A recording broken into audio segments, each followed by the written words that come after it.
और अधिक करने लग जाएंगे। मैंने एक दिन नहीं कहा था, यही कहा था कि हम कई बार होता है कि हमारा मन, हमारी कंडीशनिंग ऐसी, इस प्रकार से हम प्रोग्रामिंग है हमारे भीतर में शुरू से कि प्रायः हमको जब कोई ऑर्डर देता है, कोई काम बताता है, कुछ कहता है, तो हम पहले उसके मन तो है उसको विरोध में कि नहीं हम ऐसा नहीं करेंगे। इसके लिए मैंने नहीं कहा था कि जैसे कोई अमुक काम के लिए कहा गया कि यह काम तुम कर ही नहीं सकते हो, यह काम तुमसे कभी नहीं होगा, तब हमारे मन में क्या होता है, हम इसको करके दिखाएंगे। क्या होता है, इसे हम करके दिखाएंगे, और उसके लिए मन फिर किसी भांति योजना बनाएगा, इसको करके ही दिखाना है हमको, इन्होंने चैलेंज दिया है। कभी कहा जाता है इस काम को तुम्हें करना है और नहीं करोगे तो फिर थोड़ा सा दूसरे ढंग से कह दिए, तब मन कहेगा मैं करूंगा ही नहीं। ऐसा कहा कि मैं करूंगा ही नहीं, देखा जाएगा क्या करेंगे वो। कैसा बिल्कुल उल्टा सोचता है ना। तो कोई बात कोई कहा तो बड़ा कठिन है स्वीकारना कि हाँ सचमुच सुझाव के रूप में कहा गया है, इसको सकारात्मक रूप में अपनी प्रगति उन्नति के रूप में उसको स्वीकार के आगे बढ़े तो अच्छा है, होता भी है, इसका लाभ होता है। लेकिन सबसे बढ़िया क्या होगा, आप अपने लिए, हम सब अपने लिए अकेले में बैठ करके अपने लिए कहें मुझे अपनी प्रगति करनी है। देखिए दूसरों को नहीं हराना है, दूसरों से तुलना नहीं करनी है। किसको हराना है, अपने को। किससे तुलना करनी है, अपने से। मतलब यह है गत वर्ष से, गत महीने से अपनी ही तुलना करनी है, अर्थात हमें अपने को जीतना है। किसको जीतना है, अपने को। बाजू वाले को नहीं जीतना है, उसका अपना ढंग है। हमें अपने को जीतना है। अपने को जीतने का मतलब, जीतने का मतलब यही हुआ जैसे कोई 100 मीटर का दौड़ दौड़ता है और वह 15 सेकंड में दौड़ता है, तो अपने को जीतने का मतलब अब वह 14 सेकंड में दौड़े, अब वह 13 सेकंड में दौड़े। ऐसा वो अपने को जीतना हुआ। और अपने को जब जीतता जाएगा तो एक समय ऐसा भी आएगा कि वह औरों को भी जीत लेगा। लेकिन पहले खुद को निर्णय लेना है ना, वो खुद को निर्णय लेगा। वहां तो कंपटीशन होता है, प्रतिस्पर्धा है, जहां तक दौड़ की बात है, और भी खेल हैं। यहां वैसी बात नहीं है। यहां तो सब अपने अपने लिए आए हैं। किसके लिए आए हैं, अपने अपने लिए आए हैं। हम लोग किसके लिए, किसी के लिए नहीं आए हैं, अपने लिए आए हैं। गुरु का आधार किसके लिए लिए हैं, अपने लिए। आश्रम का आधार क्यों लिए हैं, अपने लिए। स्वाध्याय क्यों करते हैं, अपने लिए। सेवा क्यों करते हैं, अपने लिए। पाठ क्यों करते हैं, अपने लिए। साधना क्यों करते हैं, ध्यान क्यों करते हैं, अपने लिए। सब कुछ आत्म केंद्रित है, अपने लिए। और यहां आत्म केंद्रित का मतलब निरास्वार्थी होने की बात नहीं है। यह भी सच है कि पहले स्वार्थी होना पड़ेगा। जो सच्चा स्वार्थी होगा वही सच्चा परमार्थी भी होगा, यह अलग विषय हुआ। बात यह है कि हम अपने लिए जब प्रोग्रामिंग करते हैं, जैसे मैं पूछूं अभी कि मोक्ष या मन की शांति क्या आप लोग पाना चाहते हैं, ऐसा पूछूं तो क्या उत्तर होगा। आप लोग उत्तर दें तो मैं चाहूंगा कि, मैं इसीलिए कहा था कि देखिए मेरे इस प्रवचन की आशा मत करिए, एक तरफा नहीं करूंगा मैं। जब मुझे आप लोग बुलवाते हैं ढकेल पकेल के, तो मैं एक तरफा नहीं बोलूंगा कि मैं बोलते जाऊं अब आप लोग चुपचाप मूर्ति की तरह बैठ करके सुनते जाएं। मैं चाहूंगा कि वहां से फीडबैक आए। जैसे कोई पहाड़ी में, कहीं पहाड़ी हो और वहां पर जाके चिल्लाओ तो क्या आता है, वहां से प्रतिध्वनि आती है। तो मैं चाहता हूं कि प्रतिध्वनि मुझे मिले कि सचमुच मैं चिल्ला रहा हूं, वो लौट करके वहां से आती है कि नहीं आती। ये नहीं है कि जाकर कोई सोख ले। हमारा बीजक मंदिर क्यों क्या बनाया गया है, ताकि वहां से प्रतिध्वनि नहीं आए, तो खुरदुरा बनाया गया है। ऊपर देखे ना कैसे बनाया उसको, खुरदुरा, ताकि वहां से आवाज लौट के वापस ना आए। आप लोग अपने मन को खुरदुरा ना बनाए। मैं भी क्या कह रहा हूं, आप सोखते ना जाए।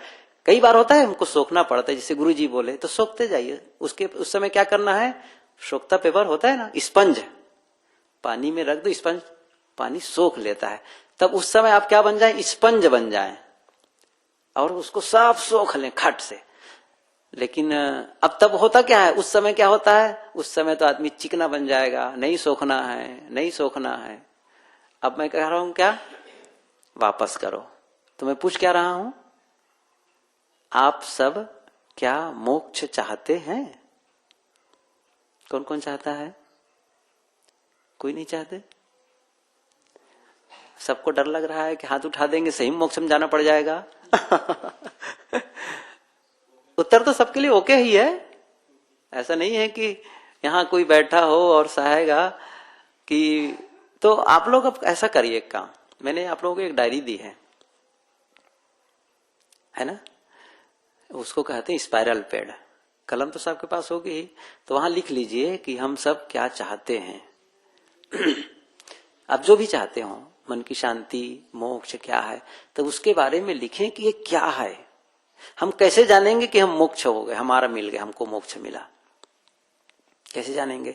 जैसे कोई आदमी चाहे कि मैं 1 महीने में अपनी आमदनी 15,000 करना चाहता हूं।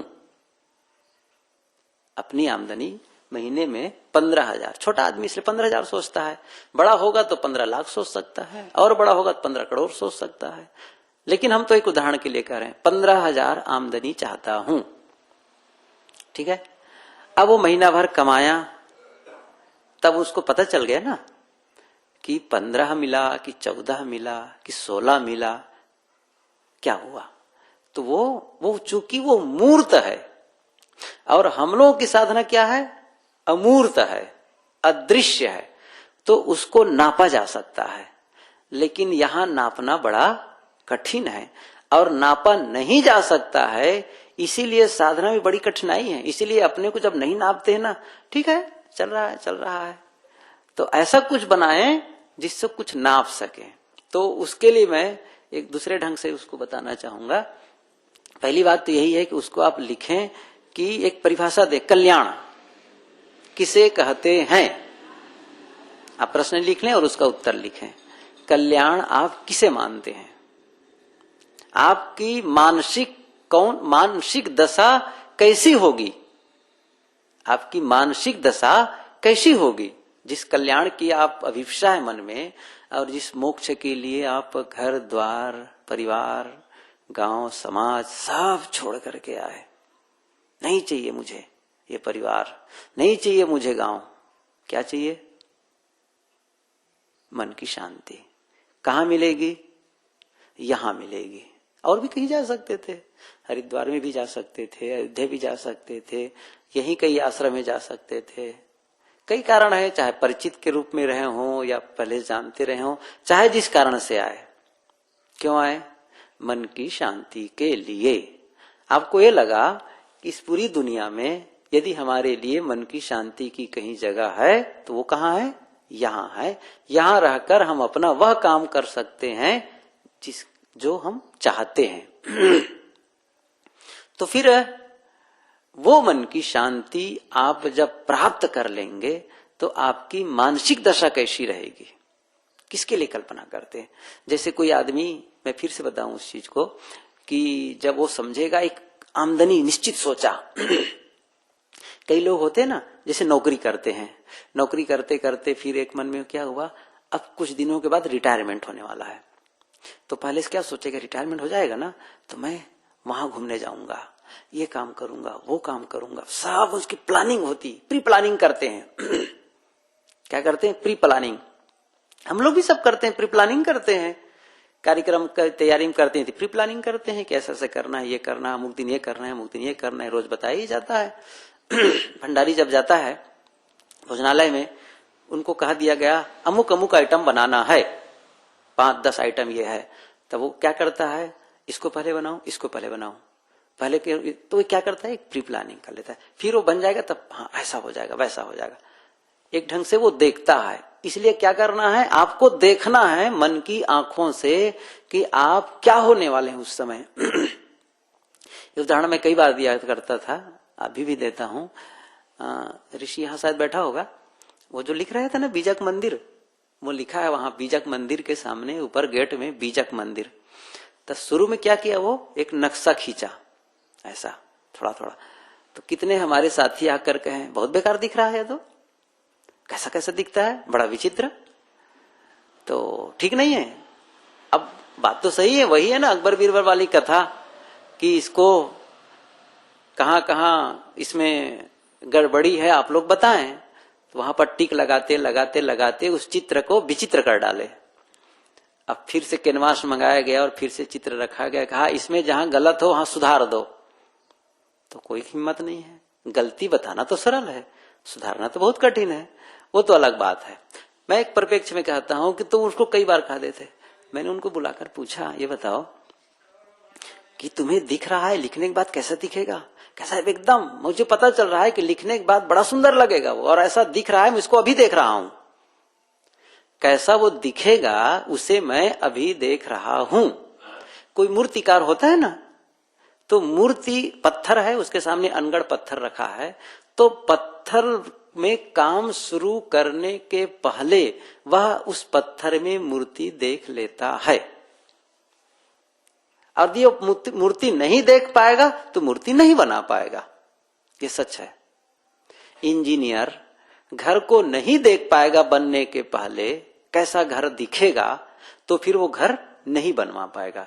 आर्किटेक्ट बना ही नहीं सकता है, उसको उसके दिमाग ऐसे आंखें बंद करेगा, आंख बंद करेगा पूरा दिखेगा, यहाँ खिड़की यहाँ दरवाजा ऐसा रंग वो सब दिखता है उसको। ऐसे ही मैं कहना चाहता हूं, आप यहाँ क्या कह रहे थे हम लोग, मोक्ष की चर्चा चल रही थी, मानसिक शांति की चर्चा चल रही थी, और हम लोग चाहते क्या है, मन की शांति। इसलिए मैंने प्रश्न पूछा, क्या मन की शांति चाहते हैं, मोक्ष चाहते हैं? और यदि चाहते हैं तो उस समय मानसिक दशा, शारीरिक दशा, परस्पर संबंध की दशा, आपकी वाणी क्या होगा, कैसी दशा में होगी, आप कैसा चाहते हैं, उसको आप लिख लें। ठीक है, ये करना पड़ेगा। फिर मैं पूछूं कि क्या आप उस स्थिति में उस मोक्ष को पाने के लिए जो आवश्यक है, जो करना है, जो आवश्यक कर्तव्य है, कहना चाहिए कीमत, क्या आप उस कीमत को चुकाना चाहते हैं? ये भी बेहद महत्वपूर्ण है। जैसे पहले सरीखे उतनी ही कीमत, जैसे हम कीमत की बात कह रहा था मैं, उसकी कीमत, जैसे हम मोबाइल खरीदने जाते हैं, गाड़ी खरीदने जाते हैं, कोई सामान खरीदने जाते हैं, तो हम पैसा लेके जाते हैं ना। और मैं समझता हूं पैसा उतना लेकर के जाते हैं जितना वो ले उससे ज्यादा। ऐसा आप लोग अनुभव किए होंगे। मान लो आपको एक कलम खरीदना है, मिनिमम आपको 15 रुपए की कलम खरीदना है, तो आप कितना लेकर जाएंगे? 20 रुपया। ऐसा है ना, ऑलरेडी स्वाभाविक रूप से 20 रुपया 25 रुपया थोड़ा रख ले रहा हो, ज्यादा लेके जाते हैं, तो आप 15 कीमत चुकाना चाहते हैं। यदि वो 15.5 भी कह दे, ठीक है, देने को तैयार है। क्यों? हमको चाहिए, ये कलम हमको चाहिए, एक पर्टिकुलर कोई कलम है स्पेशली, और वो उसकी कीमत और उसकी मांग ज्यादा है और वस्तु कम है, तो आप उसको 16 भी देकर खरीद लेंगे, क्योंकि यही मुझे चाहिए। क्योंकि आपकी जो चाहना है ना, फिर वो कीमत आप अधिक से अधिक देकर के लेना चाहेंगे। तो सबसे ज्यादा मूल्यवान कौन है? आपका जो स्वरूप है, आत्मा स्वरूप, और आपका शरीर। इसके बाद यदि कोई मूल्यवान है तो क्या है?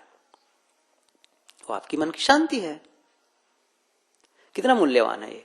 इसके लिए कौन सा कीमत चुकाना चाहते हैं? उसके लिए जो आवश्यकता है, जो काम करना है, वो चाहिए, वो तो वो करने के लिए तैयार होना चाहिए ना फलीभूत मानसिक रीति से। तो फिर आप ये सोचेंगे, अब मुझे रोज उसके लिए क्या क्या करना है, कौन सा ऐसा काम है जिसे मैं ज्यादा करूं और कौन सा ऐसा काम है जिसे मैं कम करूं, और कौन सा ऐसा काम है जिसे मैं नया शुरू करूं, और कौन सा ऐसा काम है जिसे मैं पूरा पूरा त्याग दूं। ये 4 प्रश्न हैं। इसका आप यदि समाधान कर लिए ना, मानो बहुत बड़ा काम कर लिए।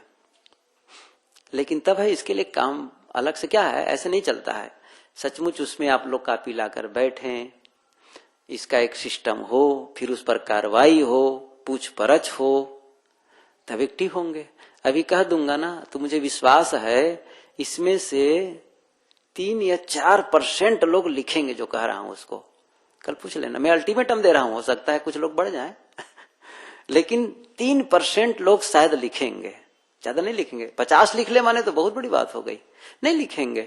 कल पूछूंगा तो कहेंगे अरे वो तो भूल ही गया था, हम भूल ही गए थे उसको।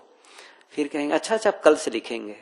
क्या होगा, कल लिखेंगे जरूर। अच्छा फिर से बताइए तो क्या कहे थे आप, ऐसा कहेंगे ना ये क्या होता है, इसी कहते हैं टाल मटोल।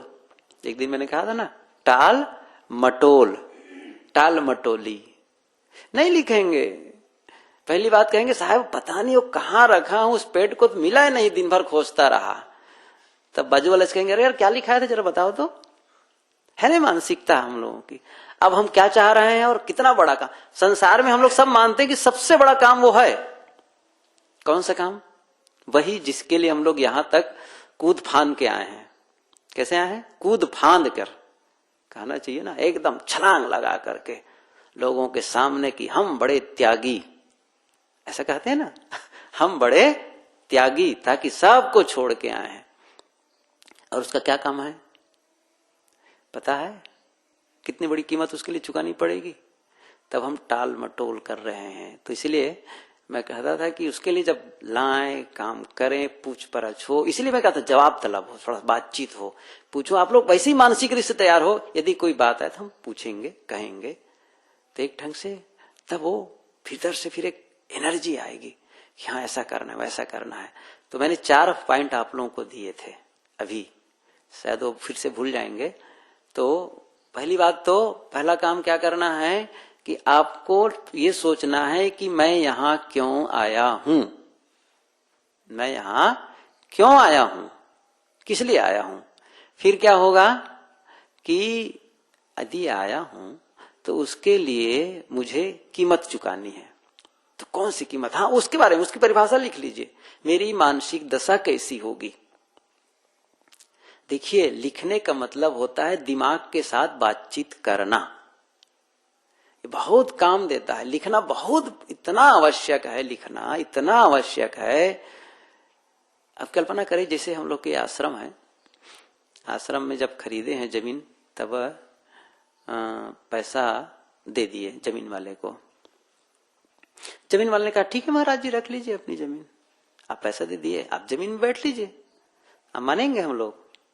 तब क्या करते, नहीं भैया जब तक कि इसकी रजिस्ट्री नहीं होगी ना तब तक हम जमीन नहीं लेंगे और ना पैसा नहीं देंगे। तब आजकल कचहरी में पैसा देना होता है ऐसा नहीं हो चलता है। वहां तुमसे पूछा था पैसा मिल गया, हाँ मिल गया, तब रिटर्न, तब दस्तखत।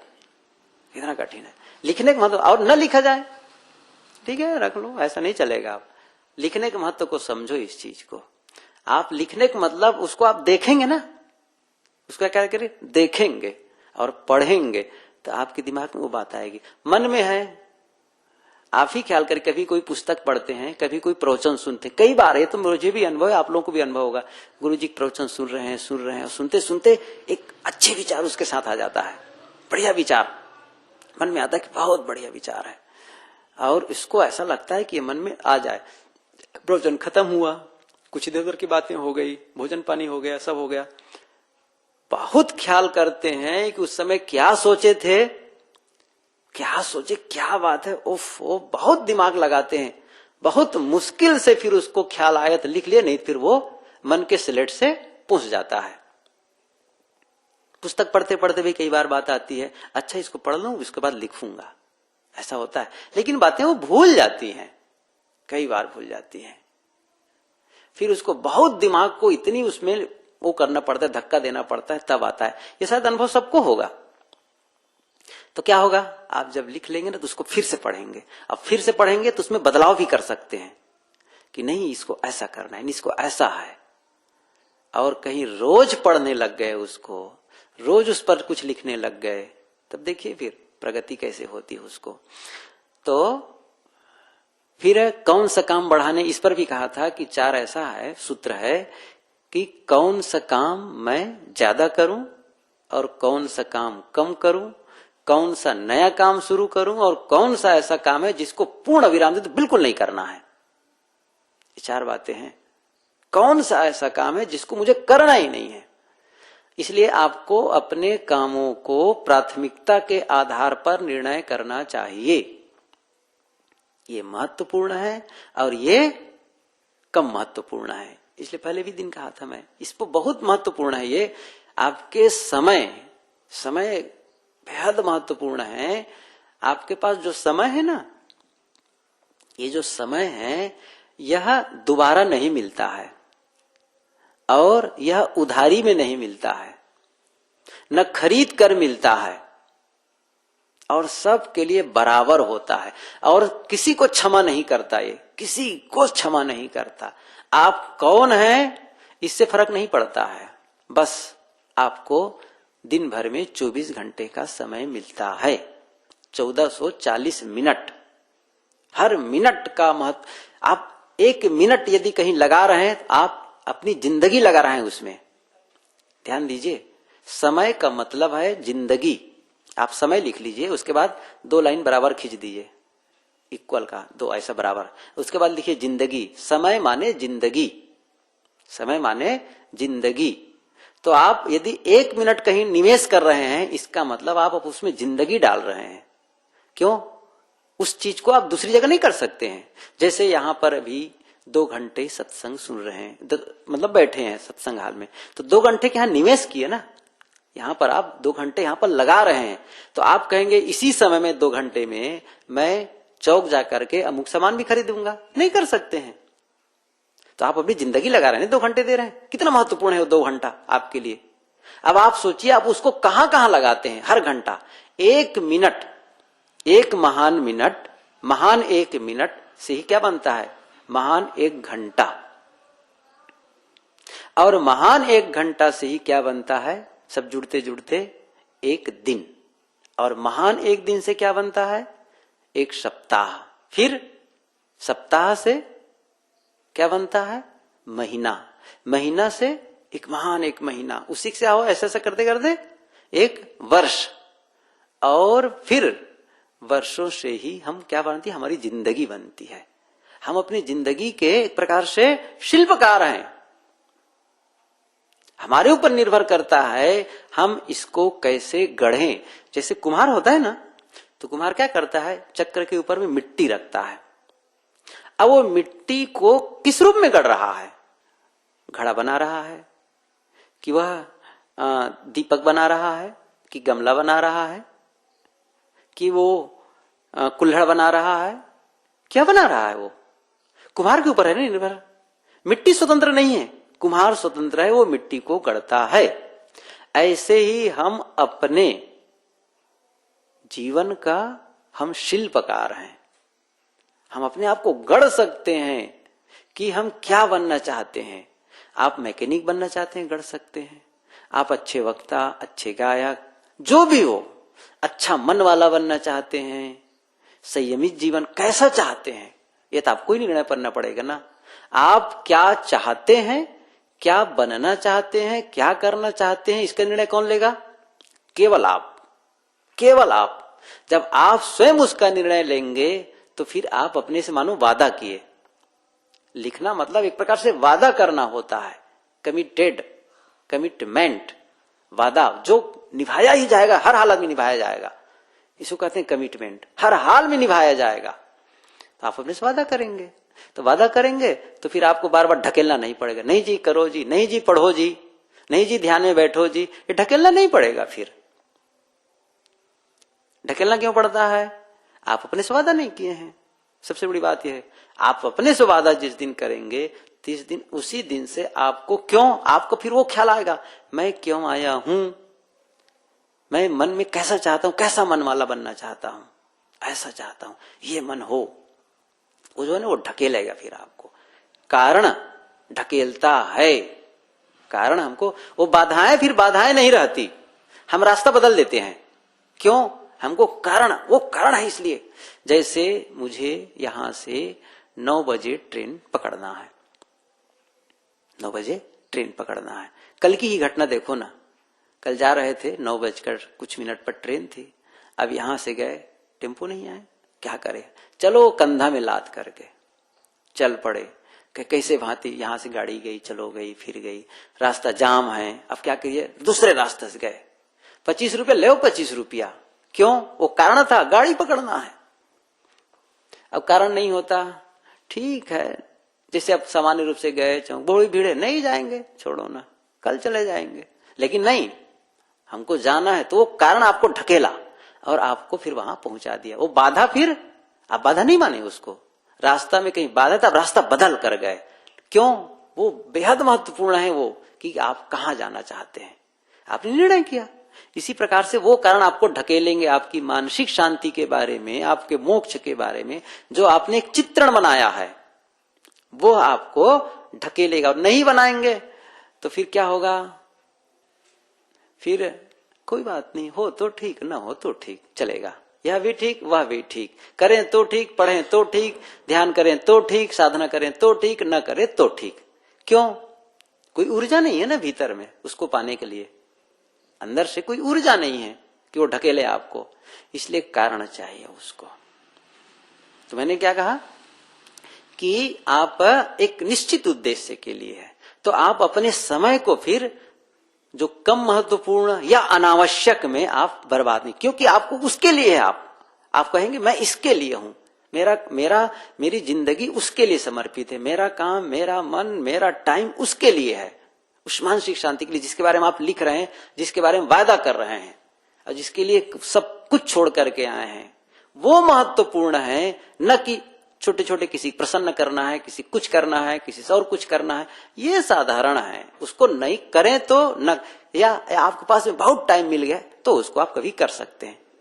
ऐसा नहीं है कि कोई आप सबसे नफरत करने लगे, घृणा करने लगे, कोई काम न करे, ऐसा नहीं है, लेकिन आप खुद सोचेंगे जो आपके पास टाइम बचा उस समय का कहां निवेश कर रहे हैं।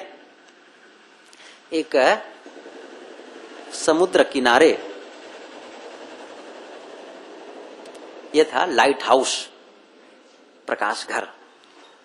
क्यों ऐसा किया जाता है? जहाज वहां से जहाज आती है ना बड़े दूर दूर से, तो उनको दिशा इंडिकेशन के लिए कि वहां प्रकाश है, उसके आधार पर वो चट्टानी वाला था वो क्षेत्र, मतलब पानी से चट्टान, बड़े बड़े चट्टान ढके रहते थे, तो पूरा चट्टानी का इलाका था, तो उसको एक निश्चित रूट होता है, उसी रूट से जहाज आ सकते। कहीं रूट से थोड़ा भटक गए तो फिर क्या होगा, वो जहाज टकरा करके लोग मर सकते हैं। तो उसके लिए एक लाइट हाउस, तो लाइट हाउस में जो पहरेदार था उसको महीने में एक बार तेल की सप्लाई होती थी।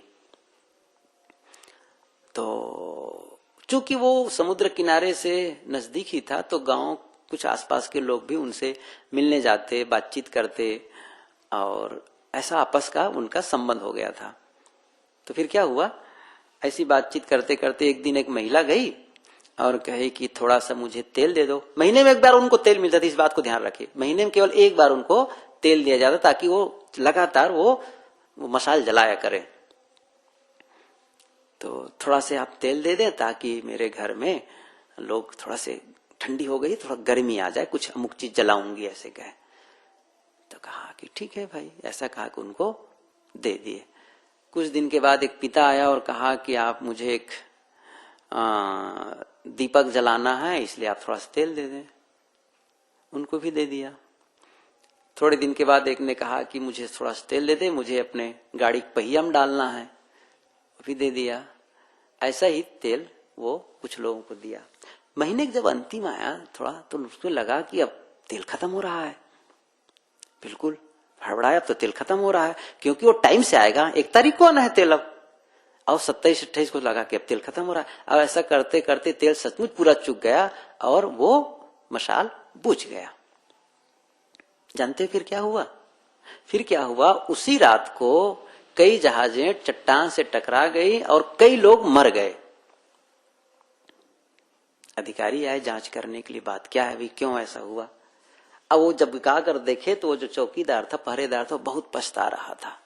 फिर पूछा, फिर बहाना बनाया, कुछ कहने लगे। उन्होंने कहा, तुम्हें एक काम के लिए दिया गया था, मुख्य उद्देश्य क्या था तुम्हारा, कि आपका लाइट निरंतर जले, इसके लिए तुम्हें तेल का प्रयोग करना था। और तुम कहां प्रयोग कर रहे थे, तुम्हें दूसरों को खुश करना उद्देश्य नहीं था। यहां पर क्या उद्देश्य था, प्रकाश हो। कितने लोग मर गए आखिर में। ऐसे ही मुख्य उद्देश्य क्या है हमारा, आप देखिए अपना, उसके लिए खुद जानिए। यहां मैं बताऊं कि आपका उद्देश्य है, गुरुजी बताएं, कोई बताएं, तो आप नहीं मानेंगे, नहीं करना है, वो बात आएगी। फिर आप कहते हैं मेरा ये काम है, ये मैं चाहता हूं, मेरी मानसिक दशा ये हो, आप अपने से कमिटेड होते हैं और उसके लिए एक स्क्रिप्ट लिखते हैं। उसके लिए क्या करते हैं, एक योजना तैयार करते हैं, और साथ साथ में जिसको कहना चाहिए उसको व्यक्तिगत मिशन स्टेटमेंट लिखना। इसका मतलब मुझे अपने लिए लिखिए कि मैं ऐसा पूरा अपने चरित्र के बारे में लिखिए, अपने व्यवहार के बारे में लिखिए, स्वाध्याय के बारे में लिख लिए। अब चूंकि ये अमूर्त है, मैं शुरू में कहा था ये क्या है, अमूर्त है। मूर्त होता है ना, खट खट पता चलता है, लेकिन इतना तो कम से कम कभी कभी नाप सकते हैं। जैसे एक दिन के लिए आप नापे, मुझे एक सप्ताह में इस पुस्तक को पढ़ लेना है, तो नाप लिए ना। तो आप सप्ताह के अंत तक देखिए पुस्तक पढ़ पाए कि नहीं पढ़ पाए। या आप सोचिए मुझे रोज 10 पन्ने पढ़ने हैं, तब आप जानते हैं रात में जब जाएंगे टार्च जला करके भी पढ़ लेंगे, क्योंकि आपने तय कर लिया है। और नहीं करेंगे, आधा पन्ना 10 लाइन भी नहीं पढ़ेंगे ना तो मन में खटक नहीं होगी। 10 लाइन भी नहीं पढ़ेंगे तो आप 10 दिन तक नहीं पढ़ेंगे, और 10 लाइन भी 10 दिन तक भी नहीं पढ़ेंगे तो भी मन में बात नहीं आएगी कि मुझे ये करना चाहिए था। चूंकि आपने तय कर लिया है रोज 10 पन्ने पढ़ना है, तब जिस दिन नहीं पढ़ेंगे उस दिन लगेगा कि इसको मुझे पूरा करना है। और मान लो नहीं कर पाए तो अगले दिन के लिए पूरी तैयारी करेंगे कि आज 10 आज का और 10 पहले का, या 5 बचा है वो दोनों को मिलाकर के आप पूरा करना चाहेंगे। इसका इतना महत्व होता है।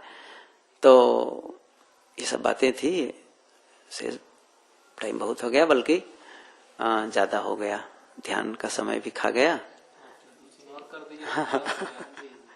बातें थोड़ी सोहनी लग गई, इसलिए मैंने थोड़ी सी जानबूझ के बढ़ा भी दिया कि चलो, क्योंकि अभी ध्यान की बात आएगी तो कई लोग उठ के लघु संख्या जाने लग जाएंगे। तो फिलहाल तो बैठे ही हैं। तो होता क्या है, एक टाइम मैनेजमेंट, इस पर फिर आप लोग भी खुद अपने लिए चर्चा कर सकते हैं। हमारा जो समय किस प्रकार जाता है ना, एक सिद्धांत कहते हैं पैरेटो का सिद्धांत, उसको कहते हैं 80-20। उनका एक सिद्धांत है, कई जगह लागू होता है, बहुत जगह लागू होता है वो। जैसे वो लोग धन के क्षेत्र में कैसे लगाते हैं, उनका कहना है कि 20% लोग धन इतना कमाते हैं कि जिससे 80% लोग, जितना 80% लोग कमाते हैं उतना वो 20% लोग कमाते हैं। मतलब थोड़ा, क्योंकि वो सिस्टम से करते हैं ना, तो उनका अपना है। ये दूसरे क्षेत्र में मैं कहा 20% परिणाम, 20% 80% परिणाम किससे मिलते हैं, 20% कार्यों से। आप इसको ख्याल करिएगा, आपके जीवन में जो आपका उद्देश्य है उसमें 80% परिणाम किससे मिलते हैं, आपके 20% कार्यों से। और 80% कार्यों से केवल 20% परिणाम मिलता है। आप ही ख्याल करिए, आप जितना समय मिलता है उसमें आप कितना निवेश करते हैं, तो लगेगा कि इतना 24 घंटे में आप थोड़ा सा डिवाइड करते करते जाएंगे तो 20% जो आप मेहनत करते हैं उससे आपको कितना परिणाम मिलता है, 80% मिलता है। 2 घंटे सुबह 2 घंटे शाम को बैठते हैं या और पढ़ते हैं तो कुल मिलाकर जोड़ेंगे ना तो 20% होगा। अंतर हो सकता है थोड़ा से, ऐसा कुछ नहीं है कि इतना ही हो, लेकिन कई बार आप देखेंगे इस चीज को तो क्या होगा, आपका परिणाम ज्यादा रहेगा। और ज्यादा करते हैं ना लेकिन परिणाम कम, क्यों? इसका मतलब यह हुआ वे महत्वपूर्ण काम है जिसे आप करके ज्यादा परिणाम लाते हैं, और वो सामान्य काम है जिसको आप बहुत करते हैं फिर भी परिणाम कम आता है, आपके लिए लाभप्रद नहीं होता है वो। बस कुछ नहीं है, इधर गए उधर गए, उनके पास गए, उनके पास थोड़ा मोबाइल देखे, वो किए ये भी काम करते, समझ आ रहा है आपका, लेकिन आप देखेंगे इसका रिजल्ट क्या आया, तब कहेंगे यार कुछ नहीं आया, कुछ लाभ तो हुआ नहीं इससे। लेकिन कब होगा? जब आप उसकी परख करेंगे, तब जब छानबीन करेंगे ना, जिस दिन आप समय के मूल्य को समझने लग जाएंगे फिर आप अपने मिनट क्या कुछ भी नहीं खर्च करना चाहेंगे व्यर्थ में। आप इसलिए इस चीज को बहुत हम ख्याल करें। अच्छा कहा है एक ने, अच्छा अक्सर सर्वश्रेष्ठ का शत्रु होता है। अच्छा क्या होता है? अक्सर सर्वश्रेष्ठ का शत्रु होता है। एक मैं उसको बताता हूं, मैं यही कह रहा था, अच्छा हमेशा सर्वश्रेष्ठ का दुश्मन होता है। कई बार होता क्या है, हम लोग तय नहीं कर पाते हैं कि यह करना चाहिए कि वही नहीं करना चाहिए, तो आप कब उसको जान पाएंगे कि मैं सही कर रहा हूं? इसे तब जान पाएंगे जब आपके पास में कोई एक लक्ष्य होगा, तब उससे तुलना करेंगे, जो मैं अभी करने जा रहा हूं क्या वह लक्ष्य प्राप्ति में सहयोग करेगा?